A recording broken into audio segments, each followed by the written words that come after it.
नमस्कार। संवाद उत्तर प्रदेश में आप सभी का बहुत बहुत स्वागत है। अमर उजाला और एनडीटीवी की साझा पेशकश है ये। मैं हूं अदिति राजपूत। ये सेशन बहुत ही दिलचस्प होने वाला है क्योंकि इसमें हम जीवन की बात करेंगे, जिंदगी की बात करेंगे। जिंदगी जो बेहद खूबसूरत है, उतार चढ़ावों से भरी हुई है, खट्टे मीठे अनुभवों से भरी हुई है और अक्सर हम जीवन की परेशानियों में इतना उलझ जाते हैं कि हंसना, मुस्कुराना, जिंदगी को जीना ही भूल जाते हैं। आज का हमारा जो विषय है, इस सब्जेक्ट का जो हमने रखा हुआ है वो है सार्थक जीवन की बात, जिसमें हम समझेंगे कि जीवन को आसान या लेस कॉम्प्लिकेटेड कैसे रखें। वो कहते हैं ना कि दुनिया जो है वो किस्सों से बनी हुई है। हम सबके भीतर कुछ कहानियां बसती हैं और इन्हीं किस्सों और कहानियों से जीवन जो है, हमारा जिंदगी जो है वो बुनती रहती है। तो हमारे बीच एक ऐसी किस्सा गो, एक ऐसी कथावाचक है जो अपने शानदार अंदाज से जीवन की परतों को खोलकर रख देती हैं, जिसमें हम खुद को देख पाते हैं, अपनी परेशानियों का हल ढूंढ पाते हैं। तो मैं स्वागत करूंगी सुश्री जया किशोरी जी का, जो कथावाचक है, मोटिवेशनल स्पीकर है और सोशल मीडिया इन्फ्लुएंसर भी है। जोरदार तालियों के साथ एक बार जया किशोरी जी, बहुत बहुत स्वागत है आपका। Thank you. सबसे पहले तो यही जानना चाहेंगे कि वो क्या क्षण था, वो क्या वक्त था जब एक छोटी सी लड़की को ये लगता है कि उन्हें कथावाचक बनना है, क्योंकि घर में धार्मिक माहौल जो है वो बहुत सारे लोगों के घरों में होता है, लेकिन इस रास्ते को चुनना वो क्या चीज थी जिसने आपको प्रेरित किया? मैंने पहले भी बहुत कहा है कि मैंने इस रास्ते को नहीं चुना, इस रास्ते ने मुझे चुना।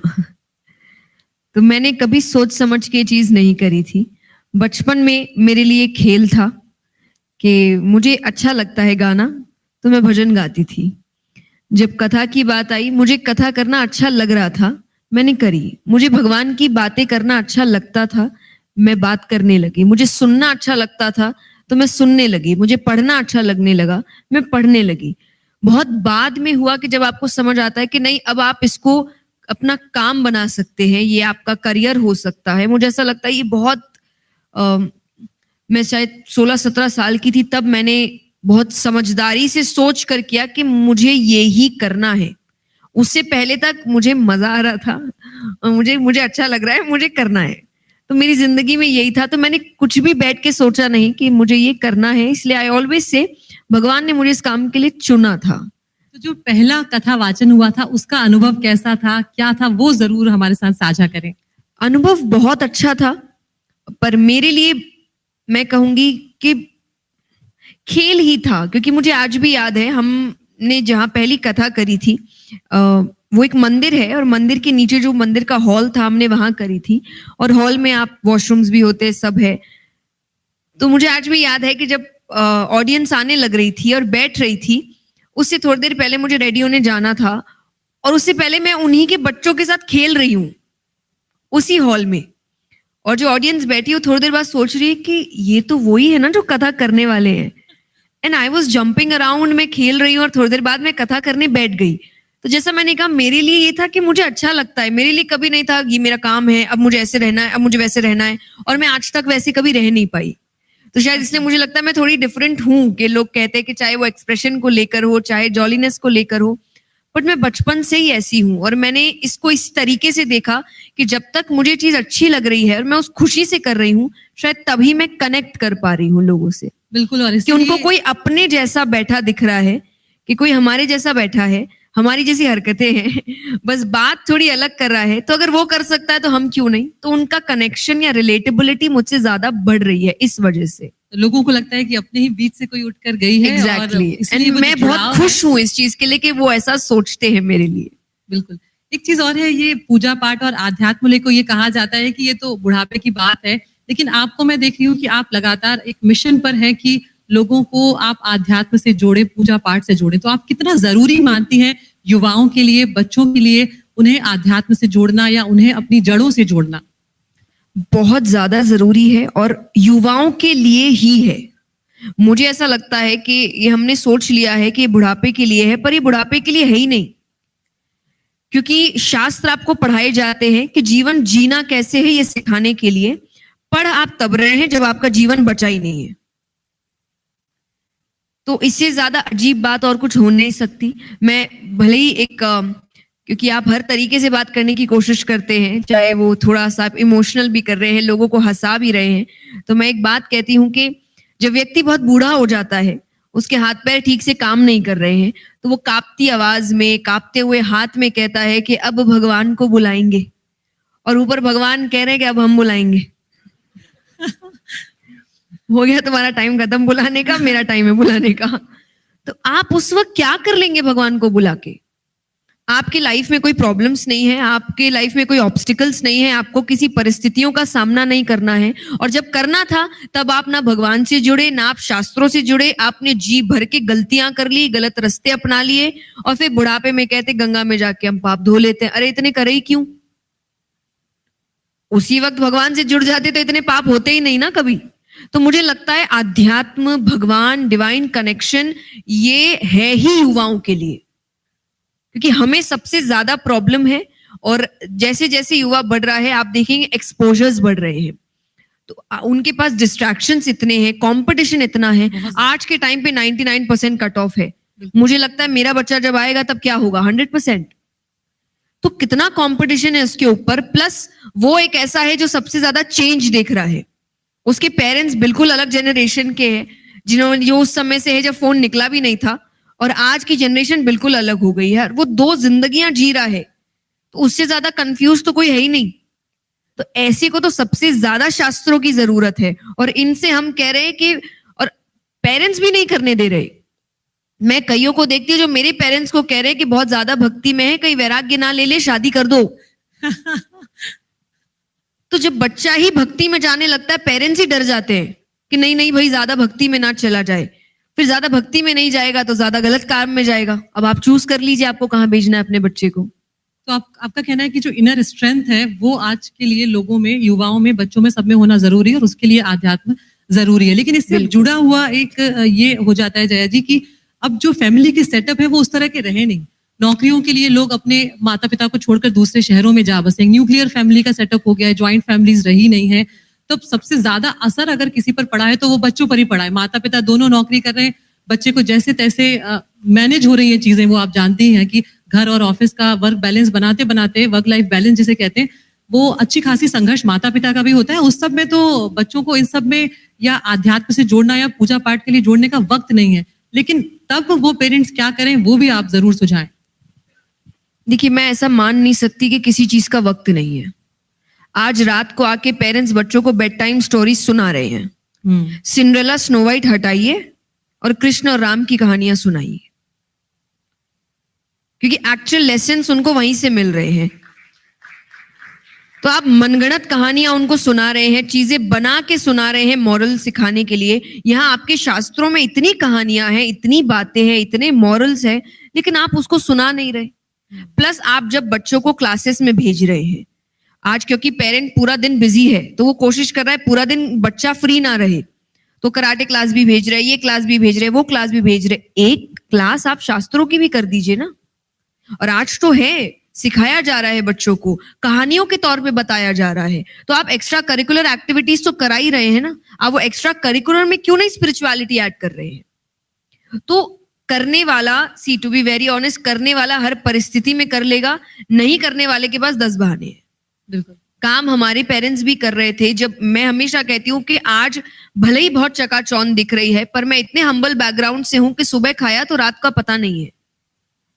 मैंने वो समय मेरे पेरेंट्स को वैसे काम करते देखा है, उसके बाद भी उन्होंने मुझे वो सीख दी है, उसके बाद भी उन्होंने मुझे सत्संग से, अध्यात्म से जोड़ा है। तो आप अगर चाहें तो टाइम निकाल सकते हैं, लेकिन जो नहीं निकाल रहे हैं फिर वो आप 10 ब्लेम भी लगा सकते हैं, काम की वजह से, इसकी वजह से, उसकी वजह से, पर करने वाला निकाल लेगा, क्योंकि 24 घंटे ही भगवान ने सबको दिए हैं। करना तो आपको इसी में है सब कुछ। अब देख लो आपको कैसे करना है। बिल्कुल। एक और जरूरी मुद्दा यहाँ पर मैं देख रही हूँ, बहुत सारी महिलाएं हैं, परीक्षाओं का वक्त चल रहा है, और अक्सर हम देख रहे हैं कि बच्चे जो है अब दबाव आजकल उतना झेल नहीं पा रहे हैं, असफलता को वो सह नहीं पा रहे हैं, और कई बार वो ऐसे कदम उठा लेते हैं, जिंदगी खत्म करने जैसे कदम उठा लेते हैं। हम देख रहे हैं बहुत सारी घटनाएं अभी हो रही हैं जो माता पिता को बहुत डराती हैं, चिंता में डालती हैं। तो वहां पर ये जो बच्चे हैं जो जल्दी जिंदगी खत्म करना चाहते हैं, जल्दी निराश हो जाते हैं, वो क्या करें जो इन चीजों से डरे ना, क्योंकि जिंदगी बहुत बड़ी है, एक असफलता से कुछ फर्क नहीं पड़ेगा। बिल्कुल भी नहीं पड़ेगा। पर इसके लिए मैं 2-3 आपको तरीके बता सकती हूँ, सॉल्यूशंस है। First, spirituality. हम क्यों आपको स्पिरिचुअलिटी के लिए कहते हैं? क्योंकि आध्यात्म आपको सिखाता है कि जो भी चल रहा है परमानेंट नहीं है। अब कई बार लोग कहते हैं कि ये क्या सर के ऊपर से जाने वाली बातें हैं, जब लाइफ में रह रहे हैं तो ये संसार मोह माया है। देखिए, जब वर्ड्स बहुत हैवी होते हैं ना तो आपको ऐसा लगता है बातें हैं। यही आपको सिंपल बातों में सिखाया जाए कि कुछ भी परमानेंट नहीं है। आज जिस बात के लिए आप रो रहे हैं, 10 साल बाद उस बात पे आप हंसेंगे।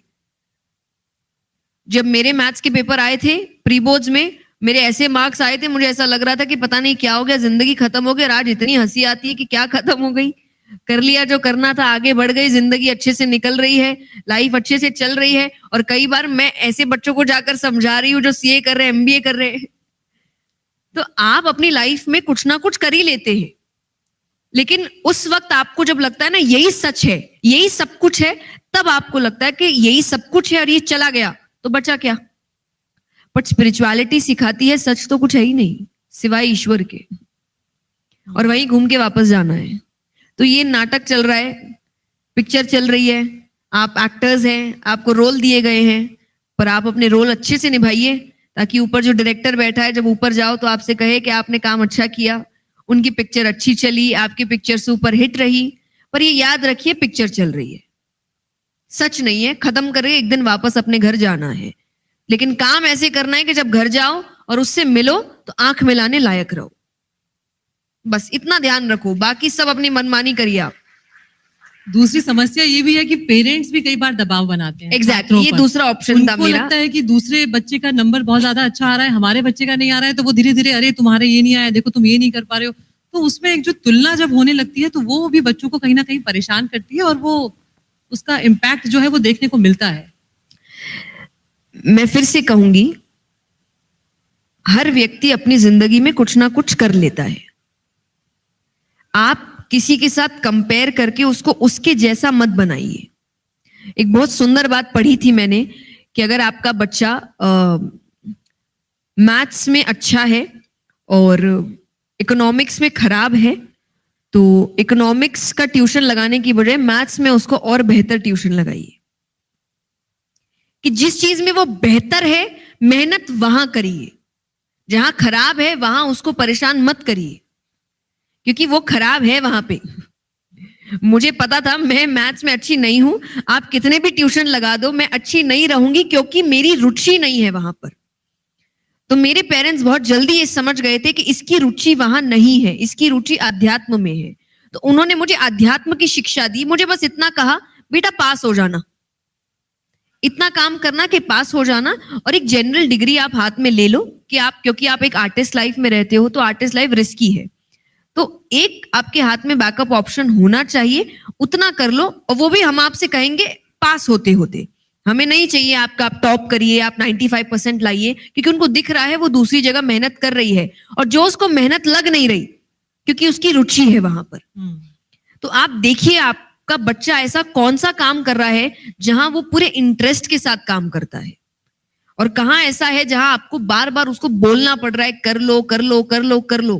क्योंकि अगर बार बार बोलना पड़ रहा है तब मतलब वो इंटरेस्टेड नहीं है उस काम में, और आप कितना भी उसको काम करा लीजिए, वो डिग्री भी ले जाएगा तो जॉब में अच्छे से काम नहीं करेगा। डिग्री में कितने ही अच्छे मार्क्स हो, जॉब वाले ये कहेंगे यहाँ कैसा काम कर रहा है वो देखना है, डिग्री अपने घर पे रखो। तो अगर उसका इंटरेस्ट नहीं होगा तो वो काम अच्छे से नहीं करेगा। तो पेरेंट्स के लिए मैं यही कहूंगी, मुझे पता है आपके इंटेंशंस बहुत अच्छे हैं, पर कई बार आपके तरीके गलत हो जाते हैं। तो ये कंपैरिजन, आप एक जो कंपटीशन में हम बच्चों को डाल रहे हैं, हम भूल जा रहे हैं कि इस कंपटीशन के चक्कर में वो गलत रास्ते अपना सकते हैं। बिल्कुल, क्योंकि आप उसको बार बार कह रहे हो आगे रहना है, फर्स्ट आना है, उसको देखो कितना आया। स्कूल में तो चलिए वो चीटिंग वगैरह करके आगे रह लेगा, पर जिंदगी में आगे रहने के लिए चीटिंग का मतलब आप समझ सकते हैं गलत रास्ते ही होते हैं। पर उसको सिखाया तो बचपन से यही गया ना, आगे रहना है, फर्स्ट आना है। तो इससे अच्छा ये सिखाइए, बेटा आगे रहना है, फर्स्ट आने का तो पता नहीं, खुश रहना है, अच्छा काम करना है, जिस काम को सोचकर तुम्हें रात को नींद अच्छी आए कि मेहनत बहुत करी और काम अच्छा किया, आप सुकून से सो सकते हैं। क्योंकि कितना भी कमा लीजिए, चोर अपनी परछाई से डरता है। बिल्कुल। पॉजिटिविटी जो है उसकी बात आप तो वो हर वक्त डरता रहेगा अगर वो गलत काम कर रहा है, तो कितने ही महल खड़े हो जाए, कितनी गाड़ी आ जाए, घर के अंदर रो रहा होगा, क्योंकि उसको हर वक्त डर लगेगा कहीं कुछ हो ना जाए, सब कुछ छूट ना जाए। लेकिन जो सही तरीके से काम कर रहा है वो भले ही एक रोटी कम खाएगा पर सोएगा आराम से। इस बात का ध्यान रखिए, अपने बच्चों को इस चीज की सीख दीजिए। बाकी वो कर लेंगे, आपने कर लिया वो भी कर लेंगे। कोई भी अपने जीवन में भूखा नहीं मरेगा, उतना काम तो वो करेगा कि वो खुद अपना पेट भर सके, अपने परिवार का पेट भर सके, तो वो कर लेगा। तो फोकस रखिए, बच्चा खुश रहे। बिल्कुल, मैं देख रही हूँ कितनी तल्लीनता से सब आपको सुन रहे हैं, वीडियोस बना रहे हैं। कुछ महिलाएं बिल्कुल हाँ में हाँ मिला रही है कि हाँ अब घर जाके ध्यान रखेंगे। तो पक्का ध्यान रखिएगा, कल से फिर मार्क्स आएंगे तो ये ना हो जाए कि फिर से दबाव बनाना शुरू हो जाए। जयश्री, जब आप कथा वाचन करती हैं तो लोगों की परेशानियों को दूर करती हैं, एक सुकून कहीं ना कहीं उन्हें मिलता है, जो लोगों के मन में, जहन में कुछ शंकाएं चल रही होती हैं। लेकिन जब जया किशोरी परेशान होती हैं तब वो सुकून के लिए क्या करती हैं, किसके पास जाती हैं? मैं भगवान के पास जाती हूँ। मुझे भजनों से ज्यादा सुकून कहीं नहीं मिलता। तो जब भी मुझे ऐसा लगता है मेरे दिमाग में बहुत सी बातें चल रही है, तो मैं अपने हेडफोन्स लगाती हूँ, मैं भजन चलाती हूँ और मैं आंख बंद करके सिर्फ, और मुझे लगता है कुछ मिनटों में ही मेरी वो सारी चिंता खत्म हो जाती है, क्योंकि मुझे बस एक ही जवाब मिलता है, आज तक संभालता आया है, आगे भी संभाल लेगा। बहुत बड़ी बात है। उससे ज्यादा सुकून मुझे किसी की बात नहीं दे सकती, किसी का साथ नहीं दे सकता जो मुझे भगवान देते हैं। आपको गुस्सा आता है, और जब गुस्सा आता है तब क्या करती हैं ये भी बताइए। मुझे मेरी मर्जी से गुस्सा आता है। अच्छा, कि मतलब यहाँ पर करना है? हाँ, नहीं मतलब मर्जी माने मैंने अपनी जिंदगी का रिमोट कंट्रोल दूसरे को नहीं देके रखा कि कोई आए और मुझे गुस्सा दिला के चला जाए और मैं उसके हिसाब से रिएक्ट कर दूं और फिर मैं उसको बोलूं कि अरे भाई सॉरी, ये मुझसे गलती हो गई, मैं मीन नहीं करती थी। मीन आप सब करते थे। और गुस्से में व्यक्ति वही बातें बोलता है जो वो साधारण तौर पे बोल नहीं सकता, ताकि गुस्से के बाद वो बोल दे कि अरे मैं तो गुस्से में था, मैं मीन नहीं करता था। ये अच्छा पर्दा है। लेकिन आप बोलते वही है जो आपके मन में चल रहा है। तो मैं गुस्सा होती हूं, मैं रोती भी हूं, मैं उदास भी होती हूं, हर चीज अपनी मर्जी से होती हूं, ताकि एंड में जाके मैं किसी पे ब्लेम ना डाल सकूं कि मैंने तुम्हारी वजह से किया या इसकी वजह से किया, मैंने अपनी मर्जी से किया। तो मुझे ऐसा लगता है ये कंट्रोल आपके पास होना चाहिए कि कोई और आपके साथ खिलवाड़ करके ना जाए, कि कोई आया और आपको परेशान करके चला गया, ये नहीं हो सकता। बाकी देखिए, स्पिरिचुअलिटी हो, पॉजिटिविटी हो, कोई भी आपको रोबोट बनाने का काम नहीं कर रहा कि आपके इमोशंस खत्म हो जाएंगे, कि हमें गुस्सा आता ही नहीं, हम तो रोते ही नहीं, हमें कुछ होता ही नहीं, तब तो आप पत्थर है, तब आप मशीन है। इंसान ऐसे नहीं होते। इंसान तो ये सारी भावनाएं महसूस करेंगे पर अपनी मर्जी से करते हैं। तो मुझे रोना भी आएगा, अपनी मर्जी से आएगा कि मुझे किसी बात का कुछ, तो मैं अपने आप रो के थोड़ा ठीक करके फिर काम पे लग जाऊंगी।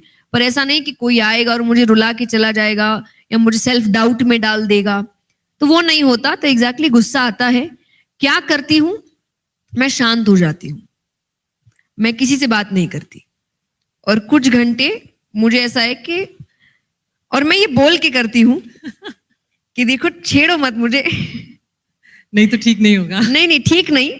और फिर मैं झूठ भी नहीं बोलूंगी, मैं ये कहूंगी, फिर मैं ऐसी ऐसी बातें बोलूंगी जो बिल्कुल सच होगी और तुम्हें ऐसा लगेगा कि भाई धरती फटे और मैं अंदर जाऊं, क्योंकि बातें सच्ची होंगी जो तुम्हें चुभेगी। तो छेड़ो मत मुझे। तो मैं कोशिश कर, मैं ये इसीलिए करती हूँ क्योंकि मुझे ऐसा लगता है कि जब आप क्रोधित होते हैं, बात भले ही आप अपनी रख रहे हैं पर आपके तरीके बहुत गलत होते हैं, आपका टोन बहुत गंदा होता है, आप शब्दों का इस्तेमाल बहुत गंदगी का करते हैं और वो याद रहता है। बिल्कुल, बहुत बड़ी बात। मुझे तो रहता है, मैं सालों तक बातें नहीं भूल सकती कि किसी ने इस तरीके से मेरी बेइज्जती करी थी या इन शब्दों का इस्तेमाल किया था। तो अगर मुझे लगता है कि कोई ना करे, पहला स्टेप बनता है मैं ना करूं। तो इसलिए मैं जब क्रोधित होती हूं तो मैं शांत हो जाती हूँ कि मैं कुछ घंटे बाद आपसे मिलूंगी या मैं कुछ घंटे बाद बात करूंगी, तब मेरा दिमाग ठंडा होगा, मेरा माइंड स्टेबल होगा और हम इस पे अच्छे से डिस्कशन करेंगे क्योंकि बात गलत है, चाहे मेरी है चाहे उसकी है। डिस्कशन करेंगे पर अभी नहीं, क्योंकि अभी डिस्कशन नहीं होगा, अभी सिर्फ आर्ग्यूमेंट होगा। मैं ये कहूंगी मैं सही, वो ये कहेंगे वो सही, सही कोई होगा ही नहीं, तो मैं शांत हो जाती हूँ बिल्कुल। और जब आप बहुत व्यस्त रहती हैं, अभी आपसे बात हो रही थी तो आपने बताया कि आपको आपका रूटीन उतना अच्छा नहीं रह पाता है, वक्त उतना नहीं मिल पाता है, लेकिन जब आप घर में होती हैं तब दिनचर्या क्या होती है? मान लीजिए कि आप अगले 2 दिन आप अपने घर में रहने वाली हैं, अपने माता पिता के साथ, परिवार के साथ, तब आपकी दिनचर्या क्या रहती है? घर में मम्मी के साथ आप हाथ बटाती हैं खाने वाने में, क्या क्या काम आप घर में करती हैं, ये भी बताएं। देखिए, मेरी तो कोशिश रहती है कि अब जैसा समय है और जो उम्र है वो भी ज्यादा काम ना करे, वो भी रेस्ट करे। तो मेरी कोशिश ये रहती है कि आप काम मत करिए, मेरे साथ बैठिए, आप मुझसे बातें करिए। हम पूरी कोशिश करते हैं, अगर हम घर में हैं, स्पेशली अगर हम चारों हैं, क्योंकि हम सभी अलग अलग, पेरेंट्स मोस्टली मेरे साथ ट्रैवल करते हैं, बहन कहीं और पढ़ती है, पर अगर हम चारों साथ हैं तो हम कोशिश करते हैं हम पूरा दिन साथ हैं। हम नाश्ता एक साथ करेंगे, हम खाना एक साथ खाएंगे, हम चाय एक साथ पिएंगे, हम बातें कर रहे हैं एक दूसरे के रूम में बैठकर। हमारी कोशिश है हम वेब सीरीज देखेंगे कि नई पिक्चर आई है, नई वेब सीरीज आई है, तो हम चारों बैठकर देख रहे हैं। तो अगर घर पे है तो पूरा समय हम एक दूसरे के साथ हैं। ये मेरा यही हॉलीडे है। अभी और मुझे हॉलीडे भी कोई अगर पापा पूछते बेटा कहीं जाना है, मैंने बोला नहीं, सबको लाना है। अपनों को घर ले आओ, रिश्तेदारों को घर ले आओ, घर पे रहते हैं कुछ दिन और खाएंगे पिएंगे, अच्छे से समय बिताएंगे। मेरा हॉलीडे यही है।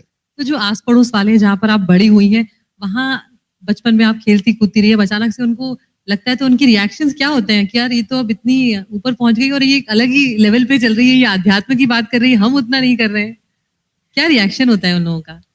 देखिए, कुछ का रिएक्शन बहुत अच्छा होता है, कुछ मुझसे पता नहीं अचानक से डिस्टेंस कर लेते हैं क्योंकि उन्हें लगता है कि अब मैं वैसी रही नहीं। पर आपके जो अपने होते हैं, मुझे लगता है वो कभी बदलते नहीं है। वो खुश होते हैं आपकी तरक्की से, पर उनका रिश्ता आपसे कभी बदलता नहीं है। तो जो खास करके पुराने रिश्ते हैं, पुराने दोस्त हैं, और वो आपको शायद हम्बल भी रखते हैं। जैसे मेरे दोस्त, जब दिक्कत आए तभी हम कोई सीरियस बातें करते हैं, पर अगर हम नॉर्मली बैठे और अगर मैंने थोड़ा भी अपना प्रवचन शुरू कर दिया तो उनका तो यहाँ नहीं कथा, वहां, यहाँ पे कथा नहीं।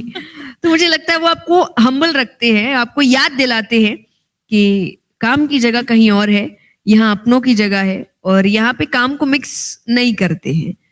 तो मुझे लगता है वो ही अब मेरे करीब है, बाकी सब हम दूर का रामा शामा है हमारा। लेकिन बस क्योंकि उन्हें ऐसा लग रहा है मैं बदल गई हूं, पर कोई बदलता नहीं है, आपका खुद का नजरिया बदलता है ना। अपने तो हमेशा अपने ही रहते हैं और एक जैसे ही रहते हैं। जैसे माँ बाप के लिए बच्चा नहीं बदलता, मेरे माँ बाप के लिए तो नहीं है कि अब ये बड़ी हो गई है या ऐसी हो गई, वो तो आज भी मुझे डांट दे, चुप बैठो। डांट पड़ती है आपको? अरे बिल्कुल, मेरे पेरेंट्स तो मुझे आज भी डांटते हैं। और सबसे ज्यादा मुझे लगता है एक उनका डायलॉग है कि कभी भी अगर मैं उन्हें कुछ बता रही हूँ कि नहीं नहीं पापा ये सही नहीं है, वो नहीं है, बस वो एक दूसरे को देखते, लो लो अब यही शुरू और कराओ कथा। तो वो कभी, पेरेंट्स कभी नहीं बदल सकते, वैसे ही कुछ आपके अपने कभी नहीं बदलते। जी, अब थोड़ा सा गंभीर विषयों पे मैं आती हूँ क्योंकि कई लोगों के जहन में बहुत कुछ चल रहा होता है। कोविड एक वो दौर था जया जी, जब हमने देखा कि एक अदृश्य डर था जो वो सबके जहन में रहा। उन 2.5-3 सालों में हम सब ने बच्चों से लेके बड़ों ने, बूढ़ों ने, सब ने बहुत मुश्किल वक्त देखा। एक डर जो था वो मन में बैठ गया था, बहुत वक्त लगा लोगों को उबरने में। और मैं ये इसलिए पूछना चाह रही हूँ कि मैं जिन जिन लोगों से मिलती हूँ, आज भी कुछ ना कुछ उनकी जिंदगी में ऐसा चल रहा है जो वो इम्पैक्ट देके गया है, बहुतों ने अपनों को खो दिया है, उससे उबरने में उन्हें बहुत वक्त लग रहा है। उन्हें किस तरह से आप मदद कर सकती हैं? क्योंकि यहाँ पर आपको देश भर में, दुनिया भर में लोग सुन रहे हैं, तो मैं जरूर चाहूंगी जिन्होंने पर्सनल लॉस झेला है उन्हें आप बताएं कि वो कैसे उबरे उन चीजों से। देखिए, पर्सनल लॉस का अर्थ हम एक ही समझ रहे हैं, मृत्यु। जी बिल्कुल। जो आपको पता है एक ना एक दिन आएगी, सबको पता है, यहाँ पे जिसने जन्म लिया है वो मरेगा। हमें दुख होगा, मैं डेफिनेटली यही कह रही हूं कि दुख होगा, ये गलत नहीं है, दुख होता है। और आप किसी अपने को खोते हैं तो दुख भरपूर होता है। लेकिन आप उभर तभी नहीं पाते हैं जब आप ये सोच रहे हैं कि ये कैसे हो गया। तो आपने ऐसा थॉट रखा ही क्योंकि ये हो नहीं सकता। हम क्यों ऐसी प्लानिंग लेकर चल रहे हैं कि 60-70 तो पक्का है, या इतनी उम्र तो पक्की है, या मृत्यु तो इसके बाद ही आएगी, आपको किसने बोल दिया? और इसी वजह से आप एक चीज नोटिस करिए, आप अपने अपनों के साथ समय भी नहीं बिताते। कई जो काम के भागदौड़ में है, वो जब बच्चे उनसे कह रहे हैं कि समय बिताइए, उनसे कह रही है कि समय बिताइए, कोई पति कह रहा है समय बिताइए, और उनका जवाब होता है आप किसके लिए कर रहे हैं? तुम्हारे लिए तो कर रहे हैं ना, उसके बाद तो बैठना ही है, पूरी जिंदगी है। किसने बोला है? ये थॉट कौन लेकर चल रहा है कि पूरी जिंदगी है? तो ये मान के बैठे हैं हम कि पूरी जिंदगी है, और जब वो आपके इमेजिनरी वर्ल्ड में भगवान बीच में अपना काम कर देते हैं, कुछ जो लिखा है, जब जिसका लिखा है होना है, तब आपकी सपनों की दुनिया टूट जाती है, और तब आप उससे उभर नहीं पाते कि ये तो मैंने सोचा नहीं था, ये कैसे हो गया? नहीं सोचा था। श्री कृष्ण गीता जी में कहते हैं कि कुछ परिस्थितियां सहने के लिए है, आप कुछ कर नहीं सकते वहां पे, उनको आपको एक्सेप्ट करके चलना पड़ेगा कि कुछ भी हो सकता है, और हुआ तो मुझे उनको सहन करना पड़ेगा। और उनका एग्जाम्पल उन्होंने सीजन्स के लिए दिया कि कुछ परिस्थितियां ऋतुओं की तरह है, चाहे वो आप समर सीजन ले लीजिए, विंटर सीजन ले लीजिए, आप हटा मौसमों को, बस आप अपने लिए कुछ कर सकते हैं कि जिनको बारिश नहीं पसंद, जिसको ठंड नहीं पसंद, आप जैकेट ले लीजिए, जिसको गर्मी नहीं पसंद, आप एसी ऑन कर लीजिए, पर आप मौसम नहीं हटा सकते। तो जब आप ये एक्सेप्टेंस के साथ चलते हैं, और हम तो मृत्यु के बारे में बात ही नहीं कर रहे, मृत्यु के बारे में तो घर में कोई बात तो ये चुप करा देते कि अरे अच्छा अच्छा बोलो, तो नहीं बोलने से आएगा नहीं क्या? कम से कम इस पर बात करो, प्रिपेयर्ड तो रहोगे आप कि कभी आसपास भी कुछ ऐसा हुआ तो आपके लिए वो एज अ शॉक नहीं आएगा। और प्लस जैसा मैंने कहा कि अगर आप बात कर रहे हो तो आपको रोजाना याद है कि मुझे मेरे अपनों के साथ समय बिताना है, रोज बिताना है, क्योंकि अगर ये चले गए तो वापस नहीं आएंगे। बिल्कुल, बहुत बड़ी बात हर चीज वापस आ जाएगी, मैं यहाँ सबसे कहूंगी। इसलिए मेरे लिए फैमिली बहुत इंपॉर्टेंट है, और कोविड से पहले से थी। मैं कोविड के पहले भी कई बार अपने आसपास वालों से कहती थी कि मैं अपना फैमिली टाइम हमेशा रखती हूँ, नो मैटर आप कितने बिजी है, क्या है, मेरे लिए वो एक मस्ट है, क्योंकि मेरा काम वापस आ सकता है, मैं पैसे वापस कमा सकती हूँ, मैं हर चीज वापस ले सकती हूँ सिवाय अपनों के। ये चले गए तो आप कितना भी कर लो, ये वापस कभी नहीं आएंगे। आपको डर लगा था कोविड टाइम्स में? कोई डिप्रेशन हुआ था? बहुत। मुझे ऐसा लगता है कि इतना ज्यादा स्ट्रेस मेरी पूरी जिंदगी में मुझे कोविड के टाइम ही हुआ था। और तब मुझे महसूस हुआ था कि मुझे ये लगता है कि मेरी स्ट्रेंथ मेरे पेरेंट्स है, पर मेरी वीकनेस भी मेरे पेरेंट्स है। मैं सब चीजों का सामना कर सकती हूँ, और उसका भी देखिए सामना तो करना ही है, एक ना एक दिन आपको पता है, और उसकी तैयारियां पेरेंट्स ही खुद करने लग जाते हैं, जब आपको अब अकेले परिस्थितियों का सामना करने भेज रहे हैं, अकेले इवेंट्स पे भेज रहे हैं, कि कहीं ना कहीं उनको है कि इसको संभालना अब आना चाहिए, कि किसी भी दिन कुछ हो गया तो इसको ऐसा ना लगे अब मैं क्या करूं। तो वो आपको समझ आ रहा है कि क्या चल रहा है, क्यों चल रहा है, पर फिर भी मुझे लगता है कि एक ही चीज है जो मुझे थोड़ा डरा सकती है, थोड़ा पीछे कर सकती है, मेरे माँ बाप, कि इनके साथ कुछ गलत नहीं होना चाहिए। बाकी मुझे लगता है मैं हर परिस्थिति का सामना कर सकती हूँ। बिल्कुल, और शायद हम में से कोई भी ऐसा नहीं होगा जिनकी स्ट्रेंथ और वीकनेस दोनों ही पेरेंट्स ही होते हैं, और जिन्होंने अपनों को खोया है उनके लिए मुश्किल भी होता है ये। यहाँ पर जया जी, हम यूपी में बैठे हुए हैं, आपने अभी श्री कृष्ण का जिक्र भी किया, यहाँ पर अभी रामलला की प्राण प्रतिष्ठा हुई है। आज के वक्त में राम के आदर्शों को कितना जरूरी मानती हैं आप, और क्या लगता है कि अब उन आदर्शों के साथ जिंदगी जी जा सकती है, संभव है?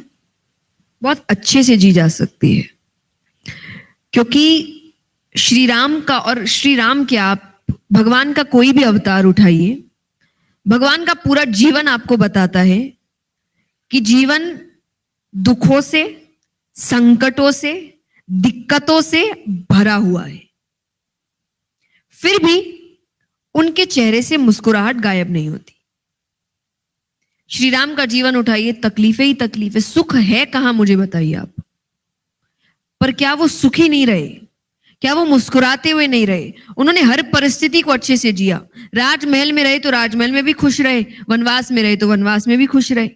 तो वो तो आपको सबसे पहले सिखा रहे हैं, जो हम आज मोटिवेशनल स्पीकर बन रहे हैं, ये बातें कर रहे हैं कि happiness is a choice, happiness is a mindset. अरे श्री राम ने सबसे पहले सिखाया है कि खुशी एक मानसिकता है, कि वो व्यक्ति राजमहल है, वनवास है, परिस्थितियां विपरीत है, जो भी है, मुस्कुरा रहे हैं, शांत है, धैर्य के साथ काम कर रहे हैं। श्री कृष्ण पैदा नहीं हुए, मृत्यु सामने खड़ी है, पैदा होते ही माँ बाप से अलग कर दिया, वहां के माँ बाप से थोड़ा भाव बना ही था, फिर मथुरा ले आए, यहां थोड़ा बना, फिर गुरुकुल भेज दिया।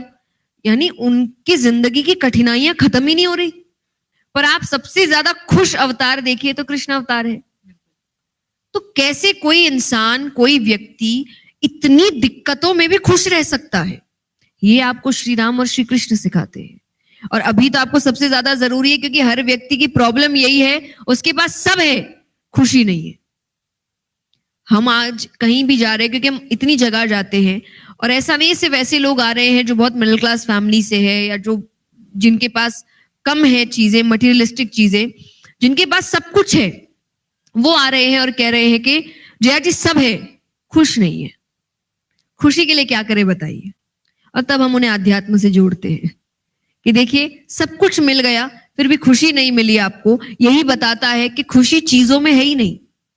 चीज आपके लिए है आरामदायक जिंदगी, वो चाहिए, सबको चाहिए, मेहनत करिए, काम करिए, पैसे कमाइए उसके लिए, पर याद रखिए ये मेरे जीवन को आरामदायक बनाने के लिए, खुश करने के लिए नहीं। वो तो मुझे अपने आप होना है, तो होने वाला हर परिस्थिति में हो जाएगा, नहीं होने वाला महल में भी रोएगा। तो ये एक मानसिकता है, ये सबसे पहले आपको श्री राम सिखाते हैं। तो श्री राम का चरित्र देखिए, कृष्ण का चरित्र देखिए, ये आपके जीवन में आपको इतना स्ट्रेंथ दे सकते हैं कि परिस्थिति कोई भी होगी, आप मुस्कुरा के सामने खड़े होंगे कि आने दो, देख लेंगे, जो होगा संभाल लेंगे। ये भगवान सिखाते हैं आपको। आप श्री कृष्ण से ज्यादा प्रेरित हैं, और अगर हम श्री मेरे लिए सब एक है, सब एक है। मुझे ऐसा लगता है भगवान के सारे अवतार एक ही ने लिए हैं, अलग अलग समय में अवतार लिए हैं, अलग अलग चीजें सिखाने के लिए।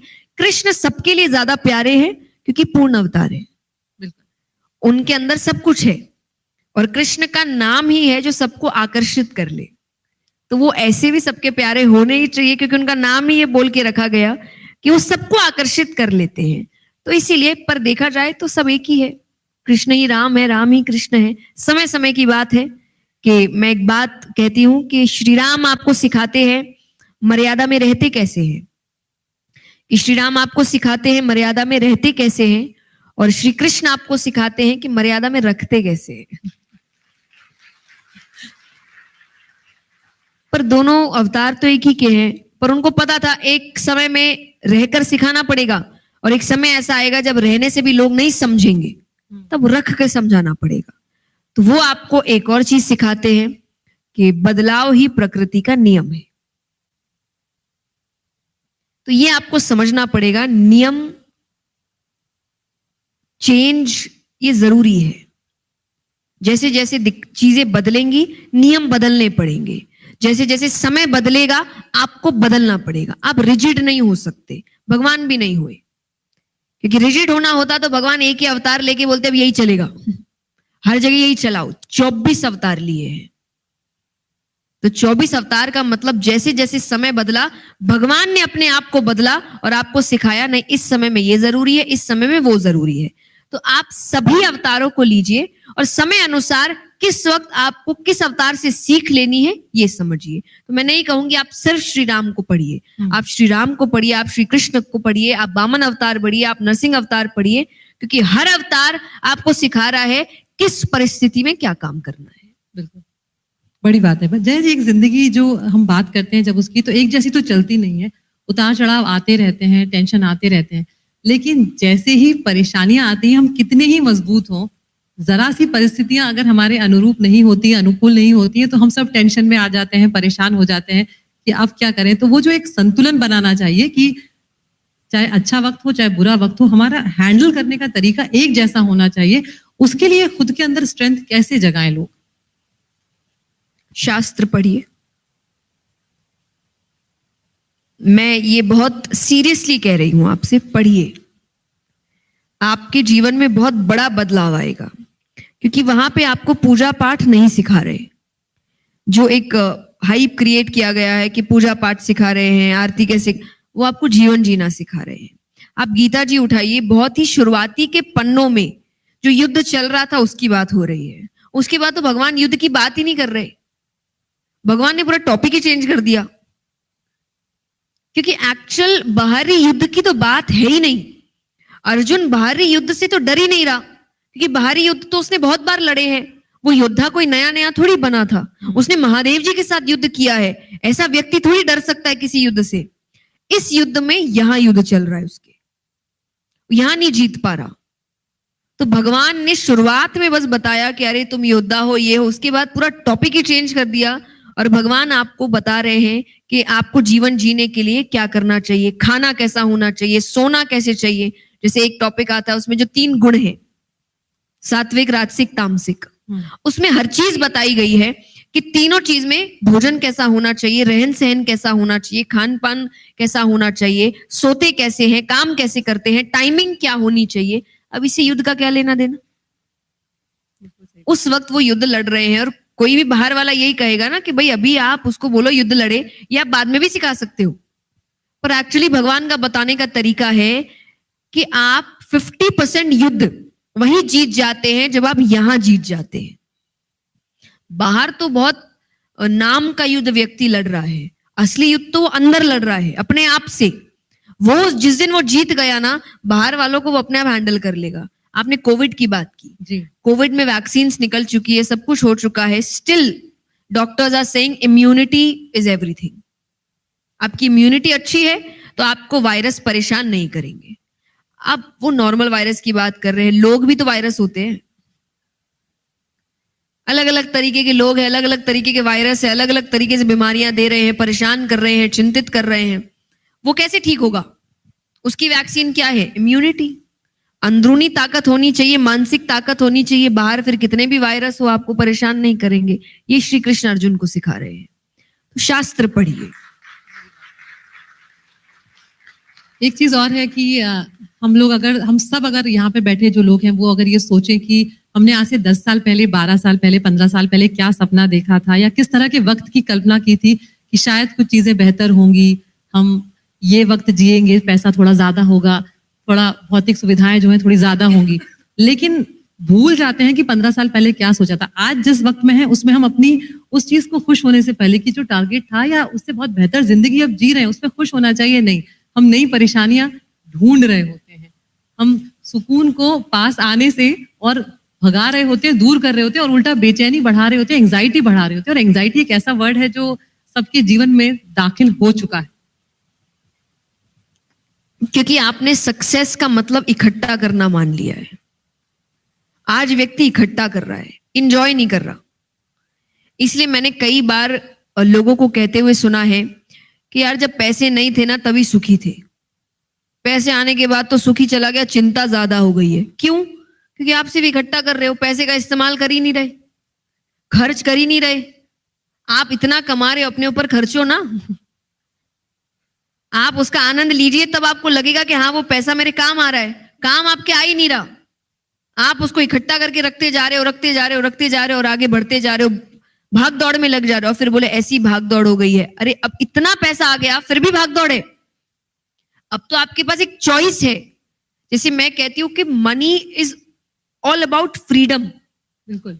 आज पैसा कोई भी इंसान को मैं इसलिए कमाने को नहीं कहूंगी कि आपको एक स्टेटस चाहिए, आप बाहर वालों को दिखावा करिए। ये एक चॉइस है कि उसके बाद आप अपने मन से छुट्टियां ले सकते हो, आप अपने मन से अपनी जिंदगी जी सकते हो जो आप पहले नहीं जी सकते थे, क्योंकि आपके पास मन से जीने के लिए जो वेपन होना चाहिए वो था ही नहीं। आज है फिर भी आप दुखी है, क्योंकि जब आ गए आपको ये पता ही नहीं उसका इस्तेमाल कैसे करना है। फॉर एग्जाम्पल किसी को गाड़ी चाहिए, अब ये नहीं कि उसमें बैठे आराम करे, उसके लेने के कुछ दिन बाद ही नजर दूसरी गाड़ी पे, उससे बड़ी गाड़ी अब वो लेनी है। घर ले लिया, उसके बाद है कि अब मान लीजिए कोई बहुत अच्छा फ्लैट लिया है, अब है कि अब अपना मकान बनाना है। अरे पहले इसमें तो रह लो ठीक से। और व्यक्ति क्या कहेगा, वो तो रह ही रहे हैं। नहीं, आपने माइंड में ऑलरेडी बना लिया ना एक गोल दूसरा, अब ये आपको इतना अच्छा नहीं लगेगा। अब एवरी टाइम आप ये सोच रहे हो कि उस तरफ कैसे बढ़ना है, तो आप तो एंजॉय नहीं कर रहे आपके पास जो है। और इसीलिए व्यक्ति उस भाग दौड़ में इतना स्ट्रेस और एंजाइटी में आ जा रहा है कि उसके पास जो है उसको उसका इस्तेमाल करना आ ही नहीं रहा। जैसे दिमाग, भगवान कहेंगे दिमाग दिया पर तुम इस्तेमाल कर नहीं रहे। और सनातन धर्म तो देखिए, आपको मैं कहती हूं, जिज्ञासा हमेशा कहता है, आइए आराम से, आप यहां देखो, कुछ नहीं हुआ, सबको मसाला चाहिए। हाँ, खुशी वाला ही सवाल वो पूछ रहे थे, शायद उसी का आप पर कितने जवाब भी स्ट्रेस दे में पूछा देखो। खुशी भी आपको स्ट्रेस में चाहिए, ये नहीं कि वो हम शांति से कर ले। बट द इशू इज कि आपके पास जो है आप उस प्रेजेंट में हो ही नहीं। अब चाहे आपके रिश्ते हैं, आपका पैसा है, आपकी लग्जरी है, आपकी अपॉर्चुनिटीज है, आप प्रेजेंट में है ही नहीं। या तो आप पास्ट में है या तो आप फ्यूचर में है, और इसी वजह से आपकी सारी प्रॉब्लम्स है। आपने मुझसे कहा कि इतने साल बाद क्या होगा, किसने देखा है क्या होगा। कोविड ने मुझे सबसे अच्छी सीख यही दी थी कि आपको पता ही नहीं अगले पल क्या होगा। जिस साल लॉकडाउन लगा था पहली बार, आप विश्वास नहीं करेंगे, मैं, मेरी टीम, हम सब बात कर रहे थे लॉकडाउन से पहले, और जब पता नहीं था कि लॉकडाउन लगने वाला है, और हमारे डिस्कशंस यही होते थे कि ये साल मेरी जिंदगी का बेहतरीन साल होने वाला है। सब सेट है, बड़े बड़े प्रोजेक्ट्स प्लान्ड थे, और प्लान माने ऐसा नहीं एग्जीक्यूशन में प्लान थे कि बैक एंड वर्क सब हो चुका है, अब तो बस रिलीज करना है। बेहतरीन छोड़िए, जो चल रहा था वो भी बंद हो गया, सब घर बैठ गए। और उस पर भी मुझे मेरे पापा ने बहुत अच्छी सीख दी थी कि मैंने उस पर भी कोविड में काफी काम किया। क्या किया मैं अभी नहीं बता सकती, पर जल्द पता चलेगा। तो मैं उस काम के लिए हमेशा पापा से कहती थी कि पापा मेरे पास टाइम ही नहीं है, टाइम ही नहीं है।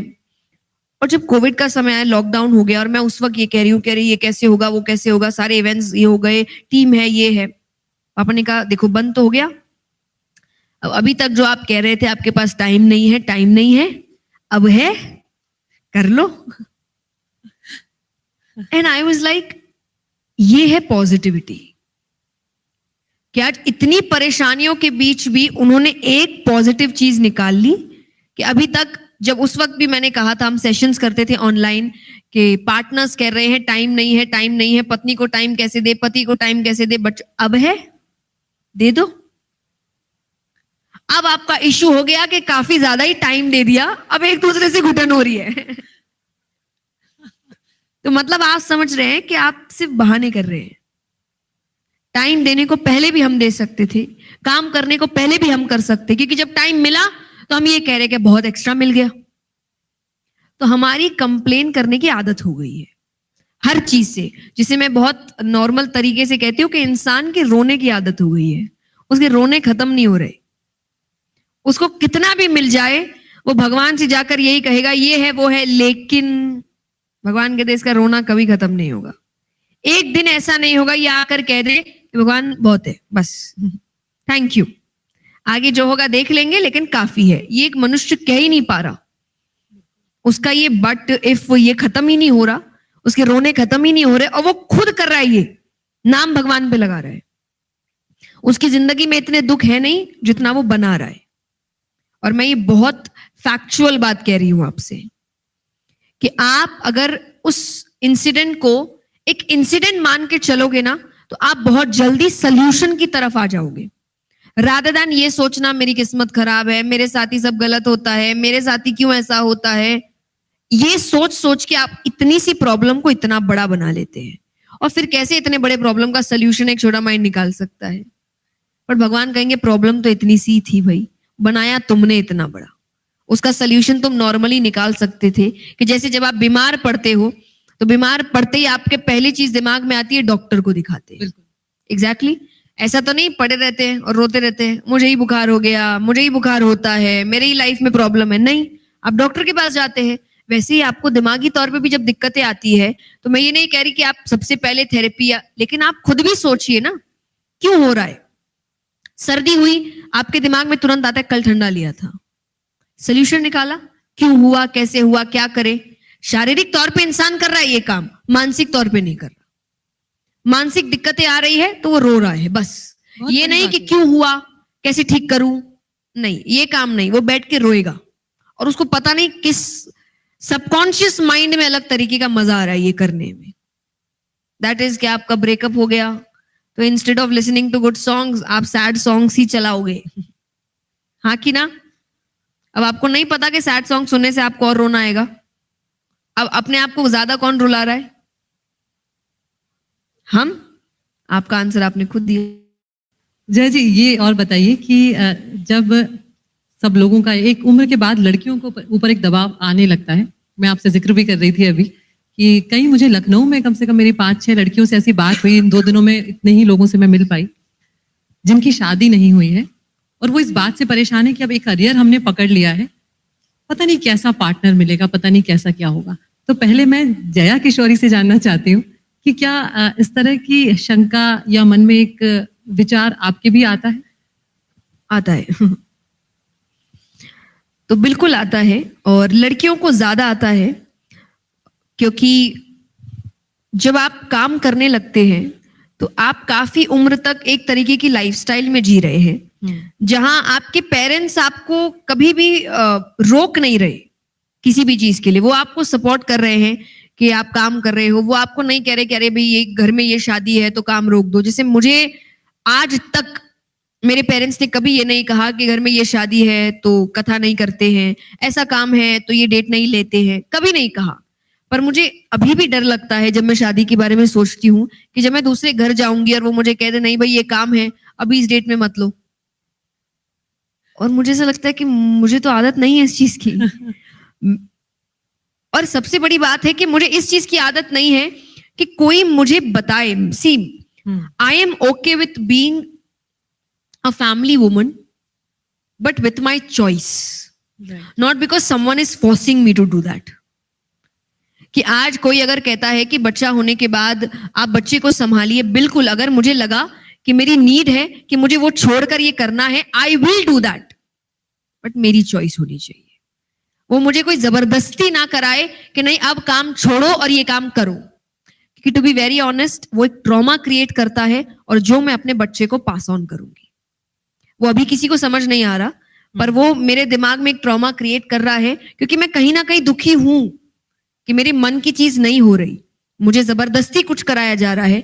भले ही एक 50% पार्ट जो मैं अपने बच्चे के साथ बिता रही हूँ वो बहुत खुशी का है या अपनी फैमिली के साथ पति के साथ बिता रही हूँ बहुत खुशी का है, पर 50% दिमाग मेरा दुखी है और वो मुझे पता नहीं चल रहा. वो एक ट्रॉमा है जो मैं आगे जाके अपने बच्चे को या अपने आसपास के लोगों को पास ऑन करूंगी.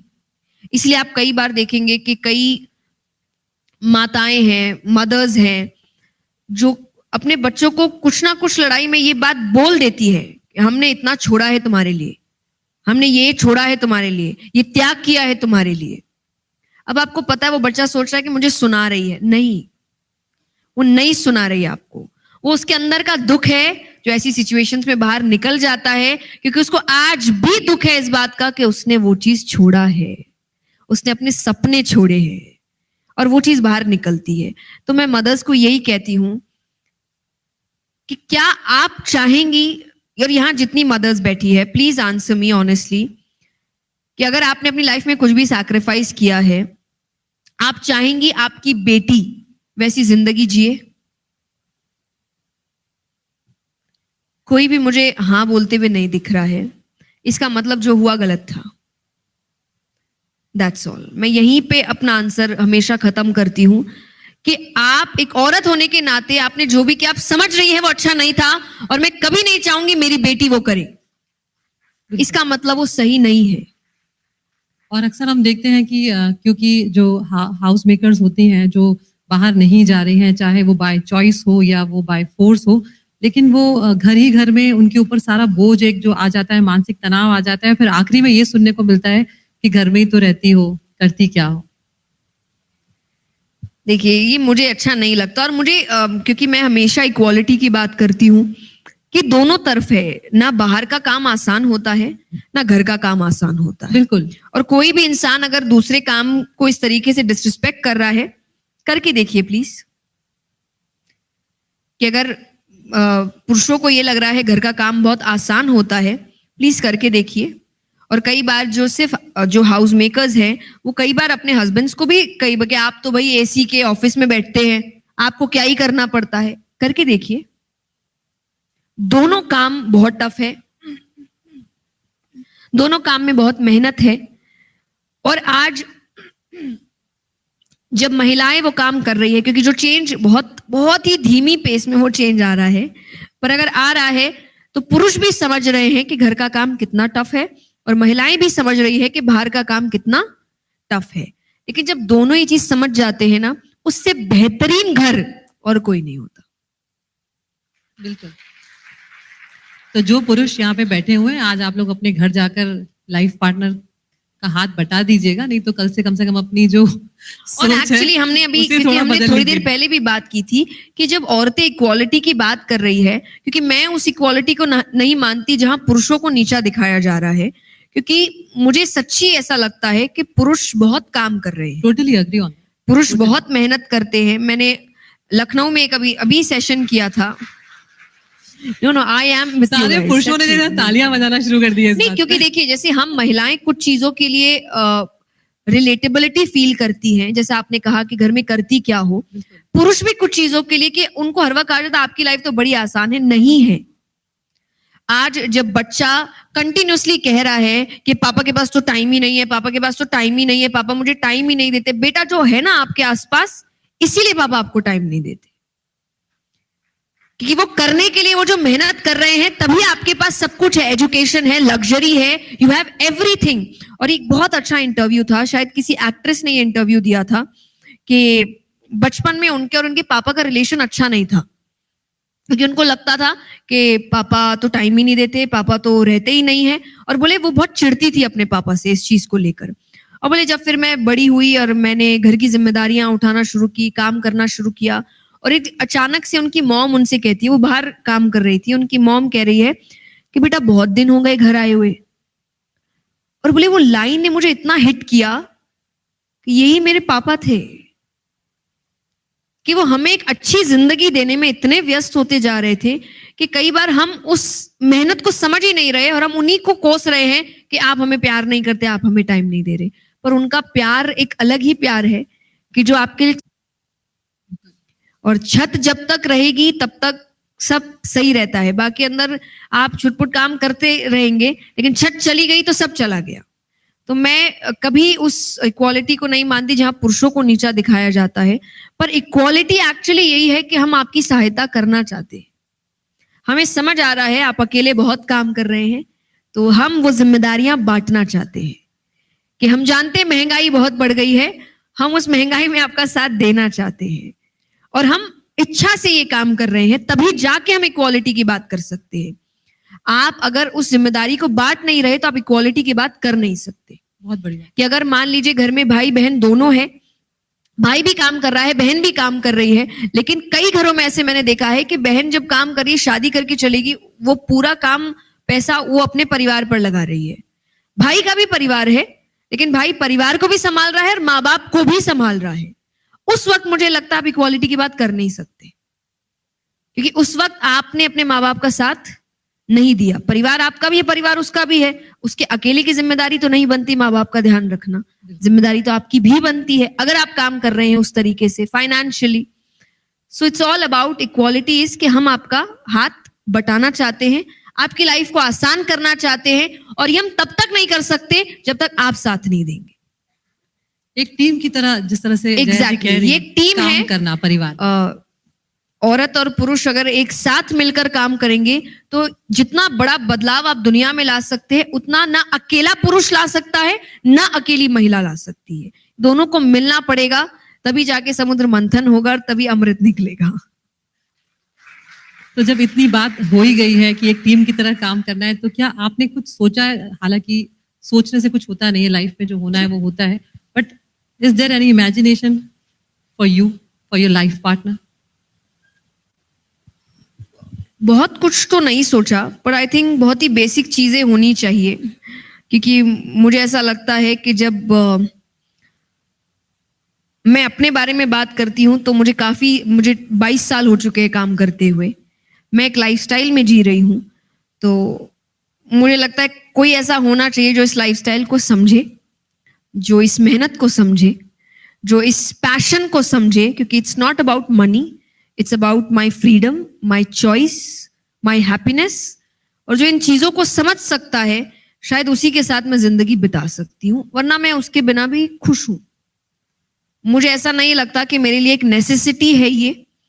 तो इसीलिए मैंने थोड़ी देर पहले भी कहा, मेरे लिए मैरिज एक चेकलिस्ट नहीं है कि इतनी उम्र हो गई कर लेते हैं। मेरे लिए मैरिज एक बहुत बड़ी चीज है, और जो मुझे जिसकी बहुत खुशी है, मुझे शादी बचपन से बहुत पसंद थी। अच्छा, आज हम दोस्त जब एक साथ बैठते भी हैं तो हम कहते हैं कि मैंने धोखा दे दिया, कि मैं स्कूल में हमेशा कहती थी कि 20 to 23 में तो आई विल गेट मैरिड, मुझे करनी है शादी, मुझे शादी बड़ी अच्छी लगती है।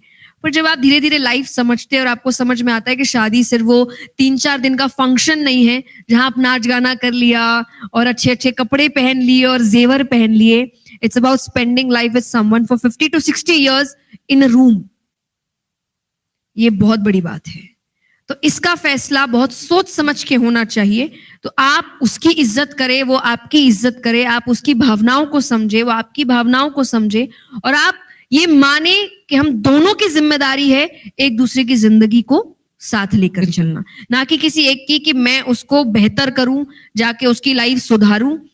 सबकी लाइफ में बहुत प्रॉब्लम है भाई, आप अपने आप को सुधारिए, मैं अपने आप को सुधारती हूँ, दोनों अच्छे बन के मिलते हैं। वही बड़ी बात है। अपने पेरेंट्स के बारे में बताइए कि क्या पेरेंट्स आपकी शादी को लेकर परेशान होते हैं, या नहीं। लगता है कि ये छोड़कर चली जाएगी या दूर हो जाएगी, ऐसे कुछ उनके मन में हाँ, डाउट्स ये रहते हैं? तो हर पेरेंट को होता है, पर हम वही डिस्कशन करते रहते हैं कि नहीं नहीं, जहाँ शादी होगी उसके बगल वाला फ्लैट मम्मी पापा का होगा। बट आई थिंक मैं इस चीज को लेके काफी सीरियस हूँ, क्योंकि जैसा मैंने इक्वालिटी की बात की, हम 2 बहनें हैं, और मुझे ऐसा लगता है कि अगर लड़कियां ये जिम्मेदारियां उठाना शुरू करेंगी, तभी जाकर पेरेंट्स बोलेंगे कि बेटा हो या बेटी हमें कोई फर्क नहीं पड़ता।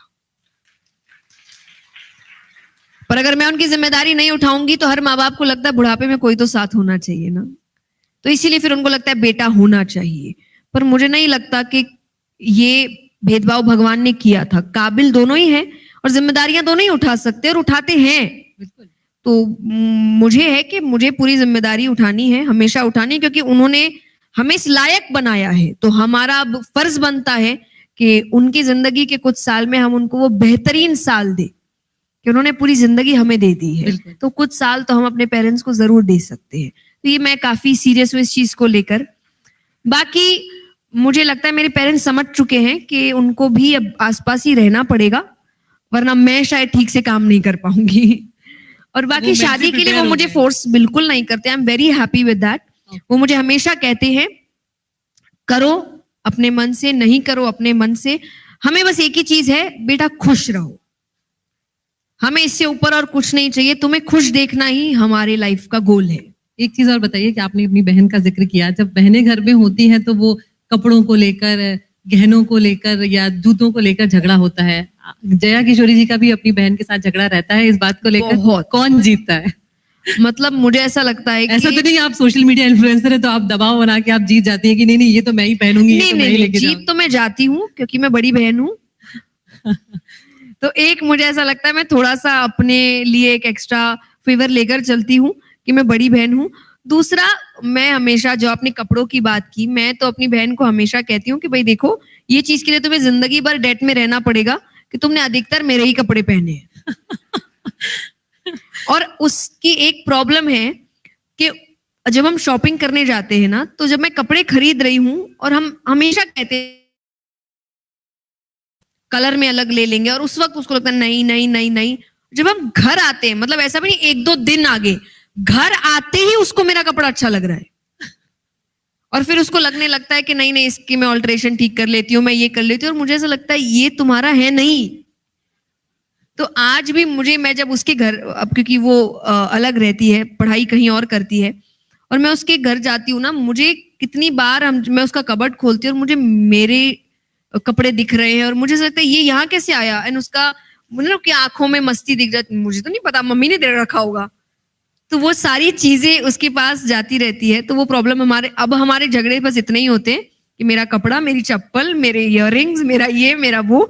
बाकी झगड़े आई थिंक हमारे अब खत्म हो चुके हैं, वो एज हो गई है कि अब वो और नहीं झगड़ते। बस कपड़ों का लड़ाई हमें लगता है ये एंड तक रहेगा। कोई ऐसा इंसिडेंट याद है जब आपने एक दूसरे को, चाहे उन्होंने आपको या आपने उनको, बचाने के लिए या कुछ करने के लिए पापा मम्मी से झूठ बोला हो? बताने जैसी बात है, मतलब मैं ऐसी कोई बात नहीं पूछ रही। हाँ हाँ, बहुत रिसेंटली बोला था मैंने कि कुछ, और मैं वो पूरा इंसिडेंट नहीं, पर मुझे ऐसा लगता है, देखिए बड़े भाई बहनों का काम है ये। हम बिना वो डेजिग्नेशन पाए एक उम्र के बाद अपने भाई बहनों के माँ बाप बन जाते हैं। और वही है जो पेरेंट्स सोचते हैं ना कि हमने जो नहीं किया वो मेरे बच्चे करे। भाई बहन, बड़े भाई बहन सोचते हैं हमने जो नहीं किया वो हमारे भाई बहन करे।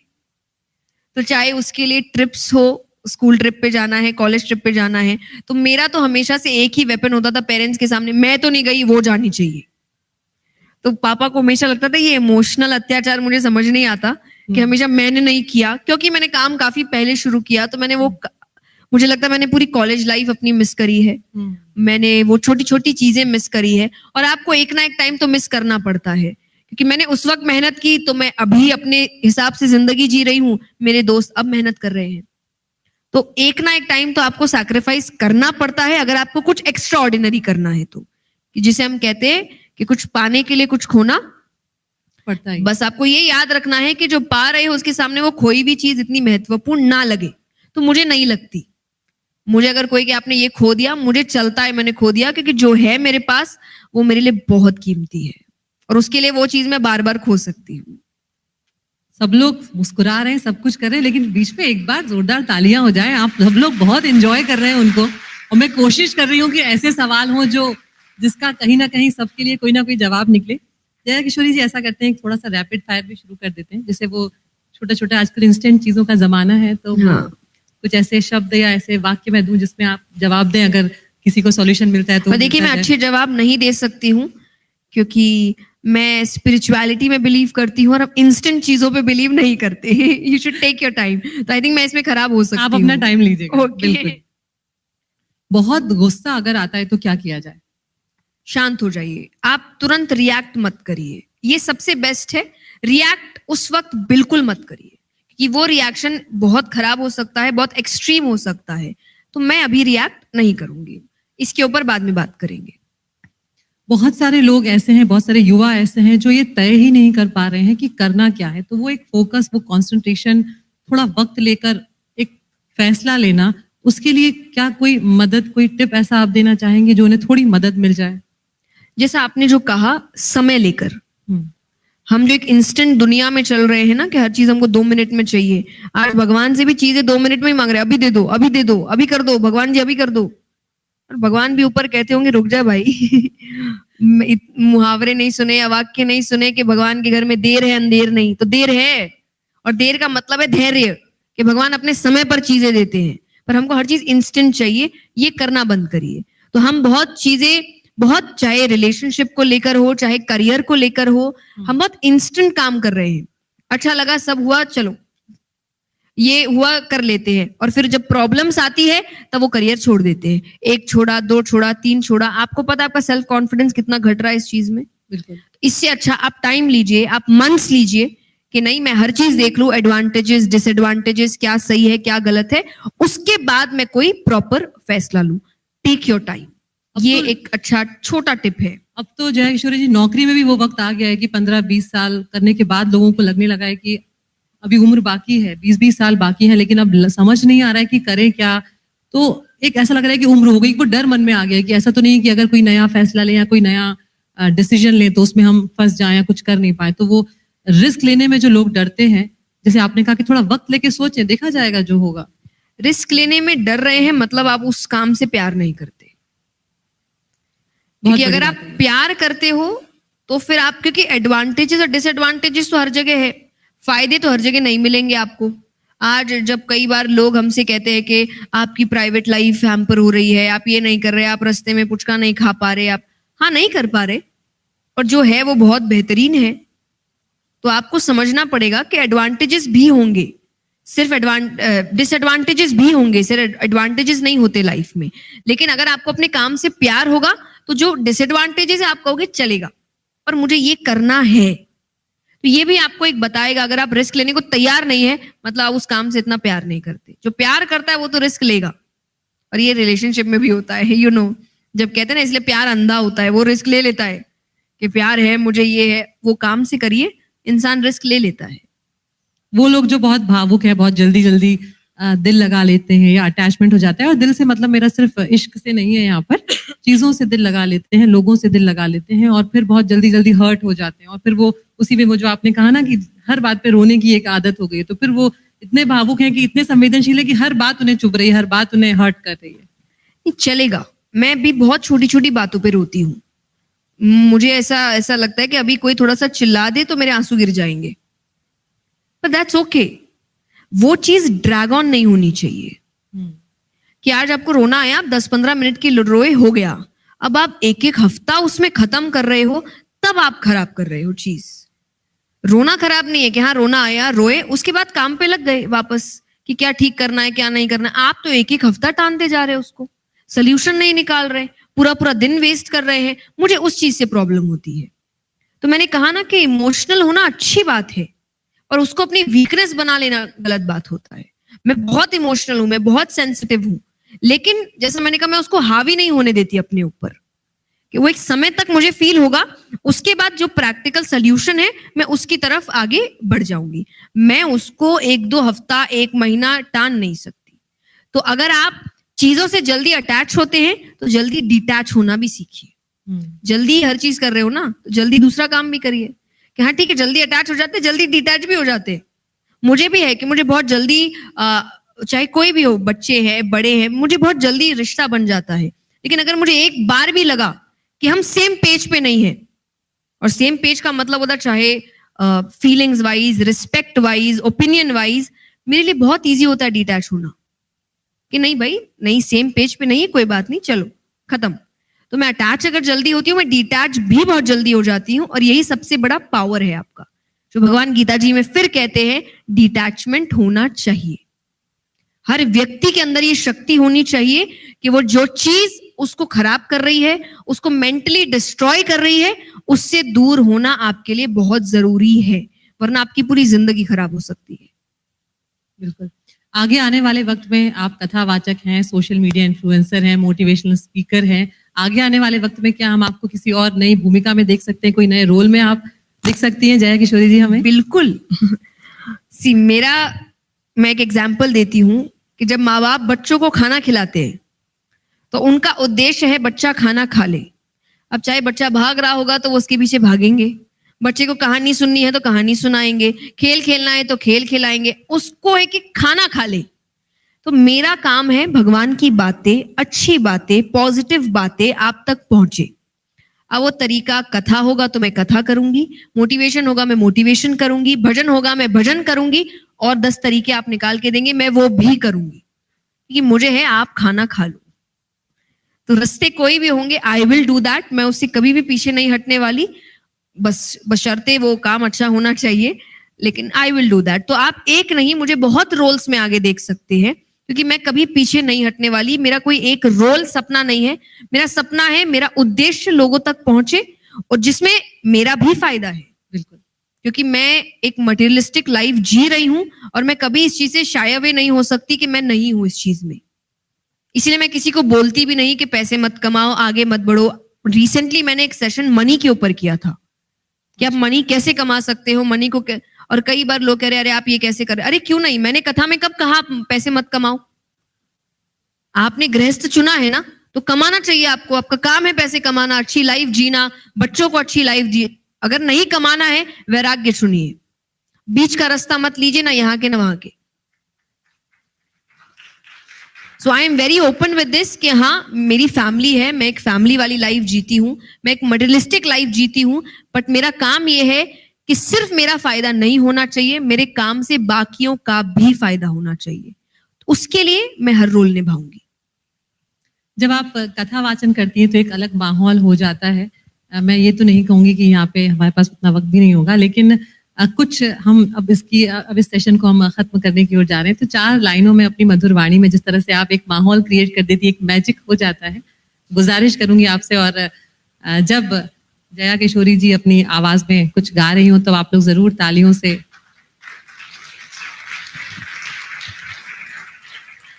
आइए मैं अपना फेवरेट भजन ही गाती हूँ, जो मुझे लगता है मेरी लाइफ की कहानी है। और जब तक वो भजन मैं गाती रहती हूँ, मुझे हर वक्त ऐसा लगता है कि मेरा कॉन्फिडेंस खत्म नहीं होता, मैं कोई भी स्ट्रेस का सामना कर लेती हूँ और मैं हम्बल रहती हूँ। ये सारी चीजें मुझे इस भजन से सीख मिलती है। मेरा आपकी कृपा से सब काम हो रहा है, मेरा आपकी कृपा से सब काम हो रहा है। करते हो तुम कन्हैया,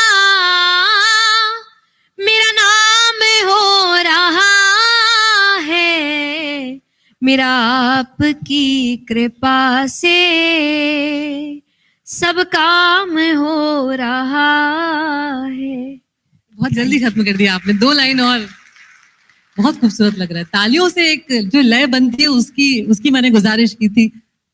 2 लाइन और जया जी, बहुत सुंदर लग रहा है। किशोरी कुछ ऐसा इंतजाम हो जाए, किशोरी कुछ ऐसा इंतजाम हो जाए। जुबां पे राधा राधा राधा नाम हो जाए, जुबां पे राधा राधा राधा नाम हो जाए। किशोरी कुछ ऐसा इंतजाम हो जाए। Thank you. बहुत धन्यवाद आपका, बहुत।